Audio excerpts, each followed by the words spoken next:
Hello guys, இன்றைக்கி செல்வி cooking சேனலில் ஈரல் வறுவல் தான் செய்ய போகிறேன். வாங்க எப்படி செய்கிறதுன்னு பார்க்கலாம். நல்ல மிளகுத்தூள் போட்டு ஈரல் வறுவல் செஞ்சு கொடுக்குறப்ப குழந்தைங்க விரும்பி சாப்பிடுவாங்க. அடிக்கடி செஞ்சு கொடுங்க, ரொம்ப நல்லது. ரத்தம்லாம் ஊறும். அதனால் ஈரல் வறுவல் குழந்தைங்களுக்கு அடிக்கடி செஞ்சு கொடுங்க. இப்போ எப்படி செய்கிறதுன்னு பார்க்கலாம். ஸ்டவ் ஆன் பண்ணிவிட்டு வானலில் 2 டேபிள் ஸ்பூன் எண்ணெய் ஊற்றிக்கிறேன்.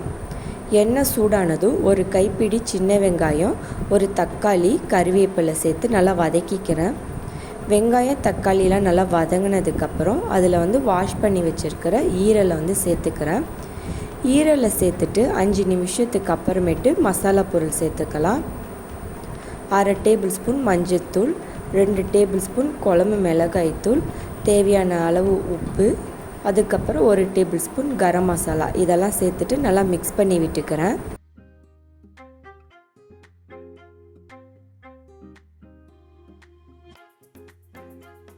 நல்லா மிக்ஸ் பண்ணி விட்டுட்டு ஈரல் வேகிறதுக்காக 2 கிளாஸ் தண்ணி ஊற்றிக்கிறேன்.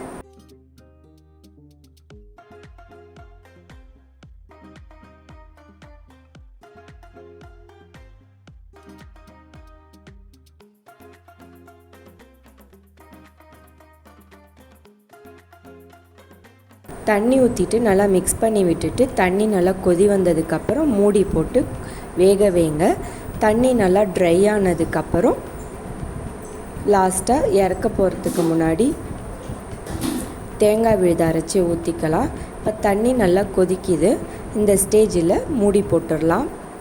இது நல்லா வேகட்டும். நல்லா வெந்து நல்லா ட்ரை ஆனதுக்கப்புறம் இதில் தேங்காய் விழுது சேர்த்துக்கிறேன். ஒரு பீஸ் தேங்காய் சோம்பு சேர்த்து அரைச்சி அதை இதில் சேர்த்துக்கிறேன். இது ஆப்ஷனல் தான், தேங்காய் விழுது சேர்க்காமல் கூட செய்யலாம். அதுக்கப்புறம் 3 டேபிள் ஸ்பூன் மிளகுத்தூள் சேர்த்துட்டு நல்லா மிக்ஸ் பண்ணி விட்டுட்டு கொத்தமல்லி தூவிட்டு ஸ்டவ்வை ஆஃப் பண்ணிடுறேன். இந்த மாதிரி செஞ்சு பாருங்கள், நல்லா டேஸ்ட்டாக இருக்கும். அது தேங்காய் பேஸ்ட்டு சேர்த்து செய்கிறப்ப இன்னும் நல்லா டேஸ்ட்டாக இருக்கும். செஞ்சு பார்த்துட்டு எப்படி இருக்குன்னு கமெண்ட் பண்ணுங்கள். பிடிச்சிருந்தா செல்வி குக்கிங் சேனலுக்கு சப்ஸ்கிரைப் பண்ணுங்கள். தேங்க்யூ.